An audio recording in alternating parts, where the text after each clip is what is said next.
he have to apply for another land that, please, the land that has been used is not enough. Then can I get another one? Then the security people will go through their document and know that, okay, we have another pasture here.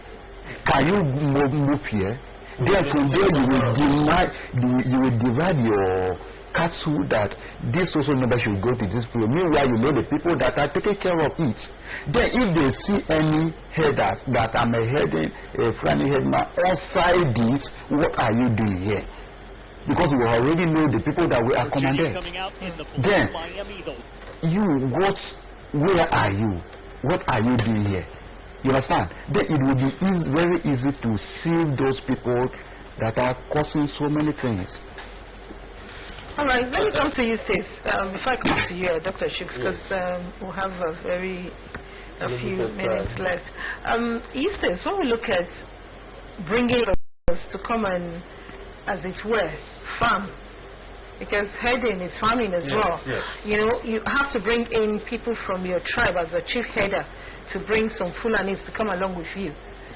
If you look at the insecurity in the country today, and given the influx of foreign bodies, even His Excellency President Muhammad Buhari at the time said that these persons are not Nigerians. Yes. You know, what is the import of this on security? Well, it will to an extent stimulate the Nigerian military to help the country to sieve out these the unknown headsmen that we don't really know that their motive for the country are not proper. So this would, in a way, help the country and help the military agencies to make sure that.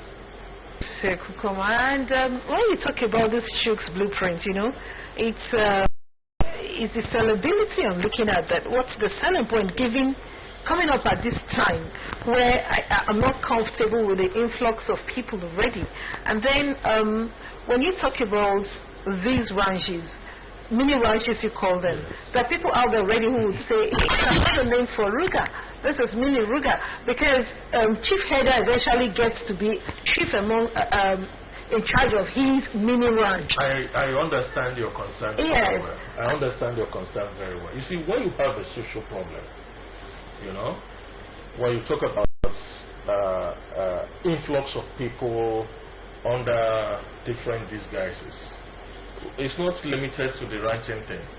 You know, you see, like, you go to some suburbs of Warri, you see people who are into keke riding or the rest of them, and you have many people who are homeless. But what we are saying is that when this thing is very, very organized, if the chief herder has 20 people coming with him, these people can be monitored. They are known. The chief farmer too, who owns the pasture land, he has his own people, he has his own workers. Dr. Shooks, why would the chief herder not go into pasturing himself? I mean, if I have a poultry or I have fish, which you gave example of initially, when you talk about the partnership, it's private, public partnership, is such that I take the brunt, I bear the brunt for the liabilities as well, yes, as a profit. So when we talk about it's a private business. When you talk about herding and I have to look for food for my heads, why can't I just get that pastures myself wherever I am? What's the it will be very difficult for a herder to get a pasture land here. That means you are saying somebody who's coming with 30 cows should come and buy 5 hectares of land. No, he can do his pasture over there. Over there, and where he's coming from. But once you move those animals here, they must eat. So you are saying he can do the pasture there, come with the food, feed them here. They must still occupy space. Okay. So there's no way we can do without these animals, since we're going to be eating them. The thing is that we must organize our society, we must organize our agriculture. And because this my model can provide employment, can provide profit for everybody, and reduce tension, ethno-religious tension, I think it is the only answer to genuine herder-farmer crisis. All right, thank you very much. Other motives for entering the bush and constituting security, those should be handled at governmental level. If you have influx of people without identity. The governor will know how to handle that. Thank you very much. It shouldn't be under the disguise of cattle header, farmer. No. All right, We that's its respect way. the farmers. We respect the headers. They are important to our society. The ecosystem here, we need them. Thank you. But it must be organized. Thank you very much. It's on that note we must Nice to be with thank you. you. We've been talking with Dr. Chuks Ekukuma, who has the private pasture development plan as a solution for the incessant age-long farmers headers clashes. Thank you for your time. We don't have much time to explore more on this blueprint. Dr. Chuks Ekukuma is the managing director, Kimen Veterinary Consult. He's also a pathologist amongst many other things. He's been joined today by Orawasem Festus, vet technologist, as well as Dr. Oyenji Eustace, veterinary doctor as well. Gentlemen, many thanks for being here. Thank you, Madam. Our morning watch from Wari. It's the International Day of Women. What are the issues bothering women, and who is here to talk about them after now?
Because it's been a while since I got to this place. I'm surprised to see the level of passengers, the way people are trooping in.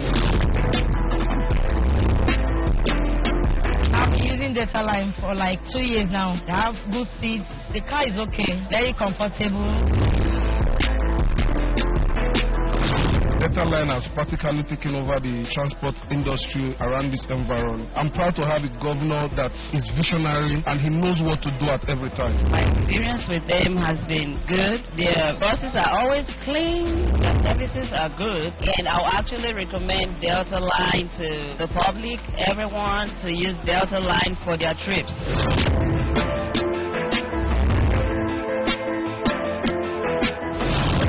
I'm a worker in Delta Line. I really want to appreciate the governor. It's the governor that have the masses in mind. When you see our vehicles on the way, you know that truly Delta Line is proud of the SAT.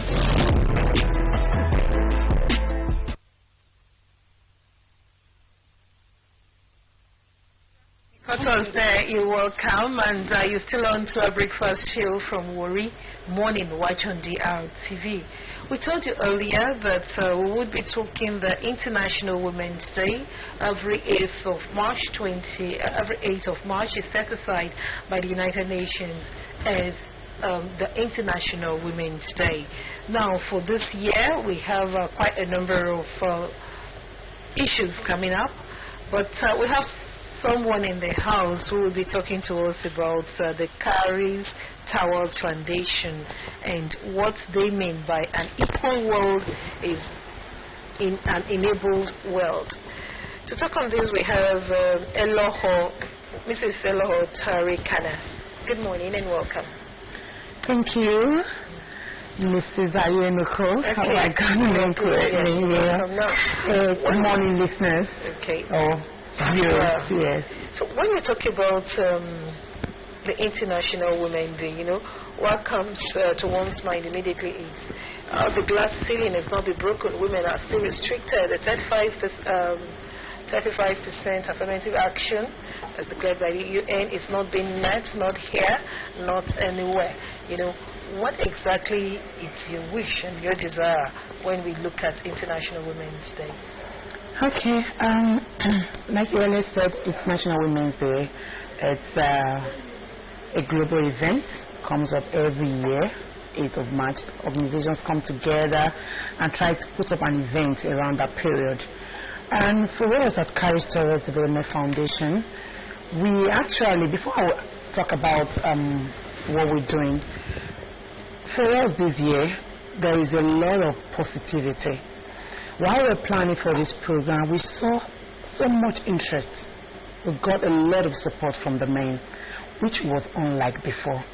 So when we talk about the glass ceiling, I think we're making progress. You know, it's no more like you're putting up an event for a woman and someone is telling you, what do you want to talk about? Women, go and sit down. It's no longer like that. This period, these times, people are encouraging us, people are supporting us, people are giving towards the event. And so I think we're making progress. Okay, progress we're making. An equal world is an enabled world. What type of enablement are we talking here when we look at that thing? Okay, that thing is the thing that was put together by the International. There's a course that's being driven right now globally by International Women's Day. They have a website. So they actually talk about trying to establish each person picking up that idea, picking up the idea of us working to make an impact, us working together to ensure that we are enabling women to make an impact. We are enabling women in boardrooms. We are enabling women to come on boardrooms. We are giving them equal access, let me use the word, to women. So when you talk about, for example, professionally, you see that we have both female footballers and male footballers. So the question is, are they being paid equally? We know that right now, what is being paid to male footballers, professional male footballers, is not same. So we're trying to drive across and saying that let's enable this equality, you know, let's enable it to access, whether a woman, we cannot have access are available to us. All right, so how positioned would you describe the woman? Yes, it's, but then in sub-Saharan, or even take Nigeria as an instance, you know,